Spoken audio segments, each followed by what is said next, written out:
Εξομολογήστε το Κύριο διαγραφός, αλληλούια, ότι στον αιώνα το έλεος αυτού, αλληλούια.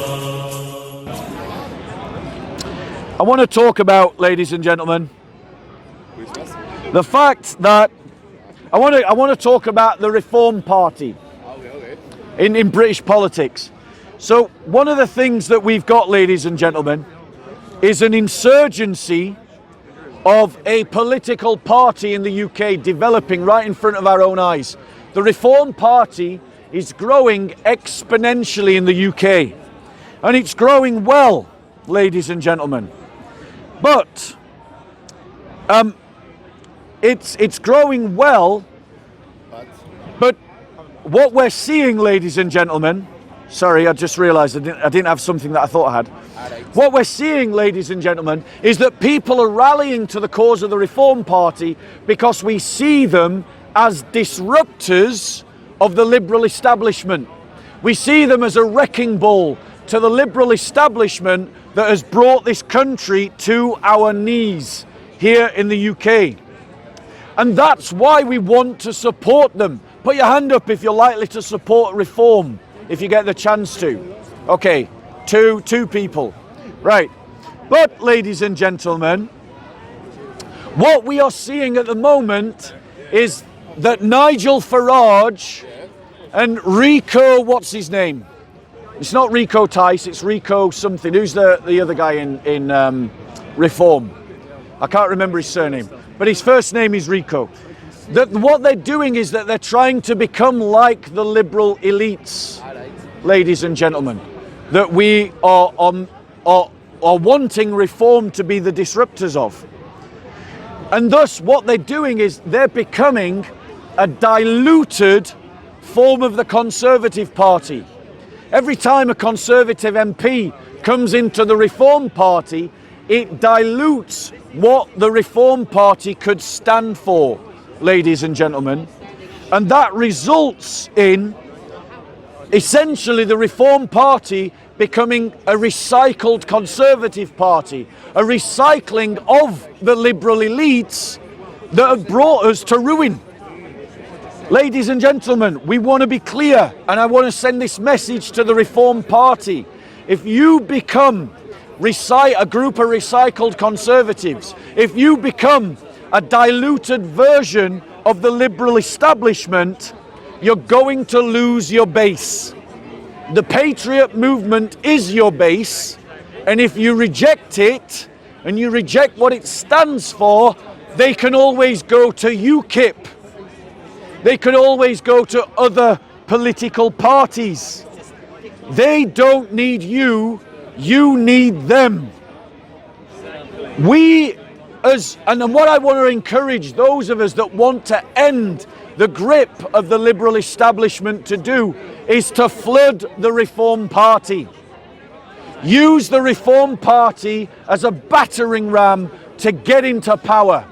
And then when you're in power, anyone who sucks up to the liberal establishment, like Nigel Farage is starting to do, now he's in Parliament, now he's in the village, get rid of them after we win the election. And I want to be clear, ladies and gentlemen, I want to be clear. Nigel Farage recently said that if we alienate the whole of Islam, that we will lose in about 60 years. Because Nigel Farage is a liberal rather than a Christian. He thinks in terms of decades, but we as Christians think in terms of centuries. And the reality is, brothers and sisters, that we have no option other than complete victory. Because anything less than complete victory is not faithfulness to Christ. Anything less is subjugation under Islamic law.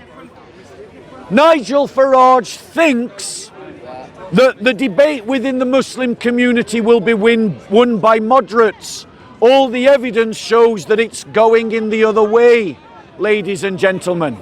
All the evidence shows that his earlier statements in the year, when he talked about large numbers of Muslims not sharing our values, is correct. But now he's lost his nerve. Now he wants to win over the Muslim vote. And all that will result from that, if he tries to follow that path, is that the Reform Party will lose its cutting edge. It will just become a diluted version of conservatism.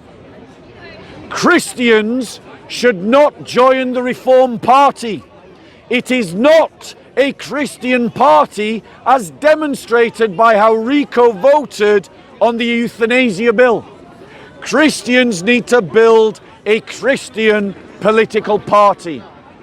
Any questions on that topic, ladies and gentlemen? Going once? Going twice? Going 3 times? How do we go ahead with creating a Christian political party without being called extremist? We don't care about being called extremist. Like Christ said that if you follow him, people will say all manner of evil things against you.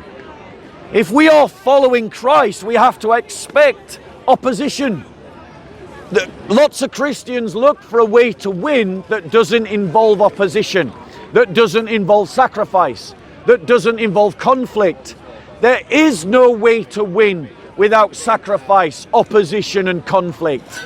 And so what if they call us extremists? We should judge what we do based upon our desire to be faithful to Christ, not upon what labels other people give us. The reason why so many people are falling away from the church and not joining the church is because the church is not radical enough. It's actually by us becoming more radical in our faith that more people will join the Christian cause, not by trying to placate the sensitivities of the liberal establishment that are opposed to the Christian faith anyway.